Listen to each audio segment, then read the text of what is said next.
Hey guys, Dantix here, back with another Cyberpunk 2077 video.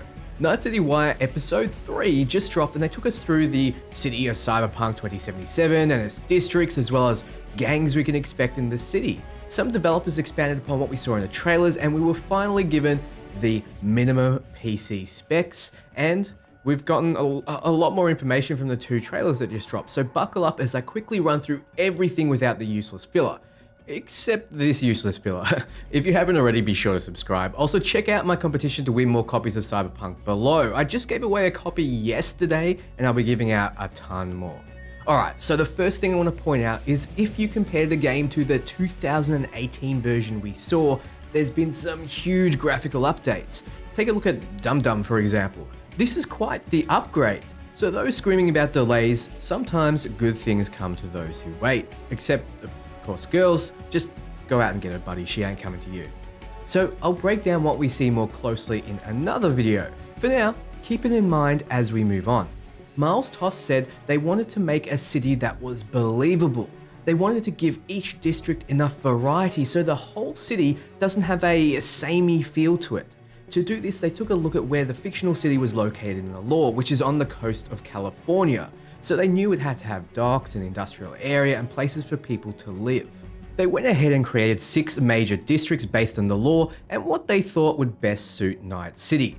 Then they went ahead and created sub-districts within those. The result is a city where each district feels like its own zone while still feeling part of the same city.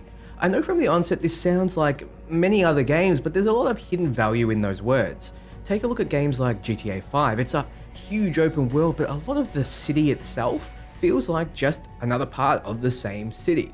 In Night City, there's an absolute ton of detail in, say, Japantown, so if you move even a few meters down the road, you'll start to see differences in theme, but in saying that, it still feels part of the same city, like it belongs there. When asked about the ambition of the scale when compared to other games he's worked on, Miles expressed just how ambitious the city is and how it's easily the biggest project yet. A lot of effort went into its design. This can be seen in the mega buildings they've shown off. For those who don't know, mega buildings are huge complexes in Night City that deal with the population boom. They're cities in themselves, where V was living kind of at the start of the 48-minute demo. Housing, places to live, shops and communities. They've mentioned it before, but there's an absolute ton of verticality. This changes how you explore the city, and Miles is excited to see players get lost in the world. So for example, in The Witcher, you may see a castle in the distance and set out horizontally to find that quest and get lost along the way. In Night City, it's much more intimate and much more moment to moment. You might be walking along in the city and get a call from a fixer who has a job for you, like in the latest weapon trailer we saw in Night City Wire. You might also walk down an alley, find some gang members causing some trouble, which ask you to make a choice, or you find an elevator that connects to another vertical layer of the city. It's layer on layer like an onion or cake. Everybody loves cake, right? The world is built to instill this sense of wonder you get from exploring an open world. There's so much love that's gone into building this world that they've gone around and hand-placed garbage everywhere, as well as name every single street in the city. So NPCs can communicate where they are in a city, and so will you to your friends. It also feels like this is setting the groundwork for an eventual multiplayer.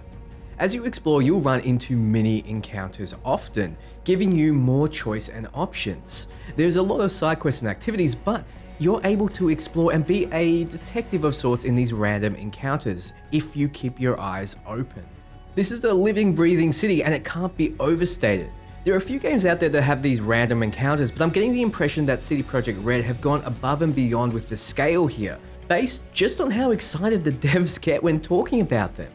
Alright, moving on, let's talk about the gangs of Night City. Right now you're seeing a trailer showing off the sheer variance of style and the motivations of the gangs in Night City.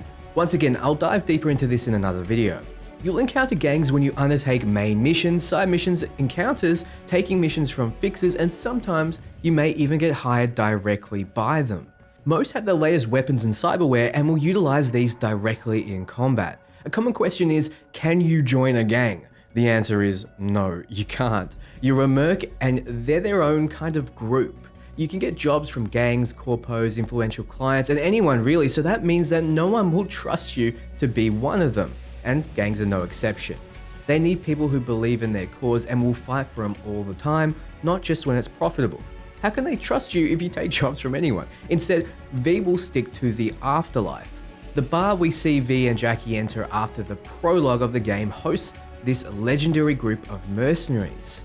They get the best jobs, the best clients, offered the most money, so if you want to become a legend in Night City, you're gonna need to go to the afterlife. I'm not sure if that's a metaphor or not, but I kinda hope not.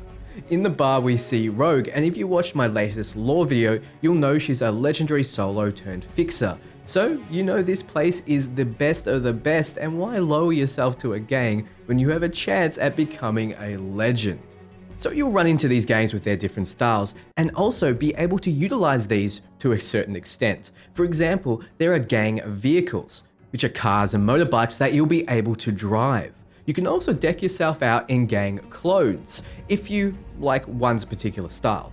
There are also gang weapons. In the weapons trailer we saw a Moxie painted budget arms shotgun, so expect a lot of variety visually.